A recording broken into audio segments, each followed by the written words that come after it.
Hey everyone, this is Erica from EEX 3241 and this is my interactive bulletin board. My topic was United States of America and the states, capitals, regions, and landmarks within it. So I'm going to go ahead and start off over here at the regions divided activity, and the instructions are to stick the region pieces over the correct states. So this is Velcro right here, so I'll remove that, and then they're like puzzle pieces, excluding this one. So they're like puzzle pieces right here, and they're each shaped like the region. So if you connect all of them, they will come out to be the United States, obviously. But the idea is for them to be with Velcro and to be able to stick up here. So I did one with Velcro, which was the Southeast region. And the students will go ahead and sit it on there, and hopefully it'll sit better than it is now. I just don't want to push it too hard, that way the board doesn't fall. But you see how it'll just stay on the outline of the Southeast region, and it'll be so on and so forth. So Midwest, I'll go ahead and put it up here, and it'll sit perfectly like that. And West over here, and so on and so forth. That's just for students to, just to evaluate that they are understanding the regions of the United States and are able to identify them without having to have the state's names on them. So that is the first activity. The second activity is name that state. So this one's easy but challenging at the same time. The instructions are to pick out a state of the baggie, that's the baggie, and use a rubber band to outline the shape of the state. Now, do you think that the person after you can name that state? So, ironically, when I picked a state out of the baggie, I got Florida. So this is my perception of what Florida looks like with push pins and a rubber band. So it could be different, and initially the rubber band will be taken off, and I don't want it to fall on me, but so you arrange the push pins however you want them to be arranged, like I did. So I see this as Florida, so now I will start to attempt to put it back the way that it was and put it over, and there you go.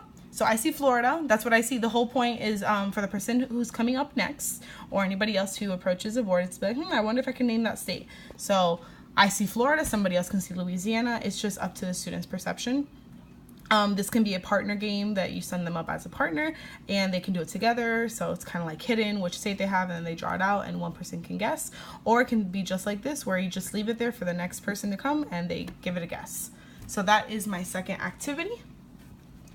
My third activity is a pegboard of states versus capitals, and kind of similar to the last one, it has push pins and a rubber band. The states are on this side and the capitals are on this side. So the whole objective is kind of like to mix and match it.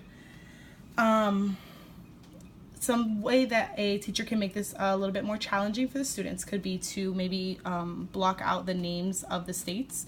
That way the students can just use the pictures of the states to make sure that they're understanding the shapes of the states, and be able to mix match it like that. But this is something to help them practice the capitals, make sure they're understanding which capitals belong to which states. Some may be similar, some may not. This is also something that can be stapled on instead, and that way they go through all 50 states instead of just the 10 right here. So this is another activity, states versus capitals. And then my fourth activity is the biggest or the smallest. So this is going to be something that they should have been reading about when they receive their reading text. And the directions are to use the map and your knowledge to place each state in order from the largest to the smallest. So obviously these are not to size, because New Jersey is very small compared to Texas, but obviously here they kind of look like they're similar sizes. So that's why one of the biggest things that I put was just to be able to use this wonderful map that's in front of them, and to realize that Jersey right there is very tiny compared to this massive Texas. So they can use that as a resource while they are doing this activity, and they can just do 1, 2, 3, 4, 5 from greatest to smallest, or smallest to largest, and just to make sure they're understanding the capacity and the length of each state, which will be pretty interesting, I think. And my last my last activity is my cross-country activity, which I absolutely adore, and it is the United States, obviously, and a map. The map is filled with different landmarks that I attach. So you see Mount Rushmore right there, Golden Gate, original sort of NASA headquarters, a swamp, the Willis Tower, the Great Lakes, Statue of Liberty, and Delaware River, and so on. So the students will go ahead and choose a, I actually have 4, she's right over here, choose a student they identify with, or whoever they want, honestly, and go ahead and travel the country, go across country.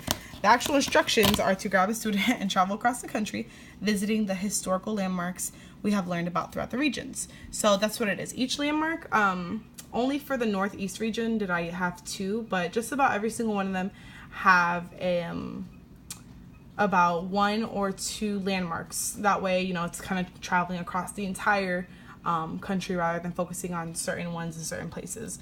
So I didn't put Velcro on this because this is laminated and I just feel like it wouldn't stick well, but ideally if a teacher has one or can make it out of paper or whatever it is and put Velcro, so the students can stop at each landmark and visit it, going across the country, hopping from one landmark to the other, and maybe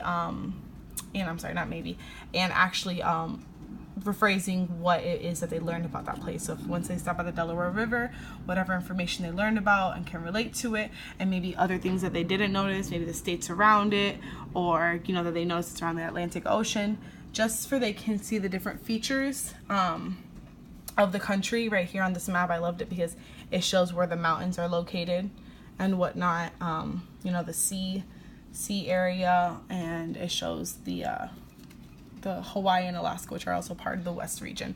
So this is probably one of my favorite ones. And then, you know, Velcro, once again, these are already Velcroed, and place it back. And that is a wrap for my bulletin board. I hope you guys were able to enjoy it. Thanks.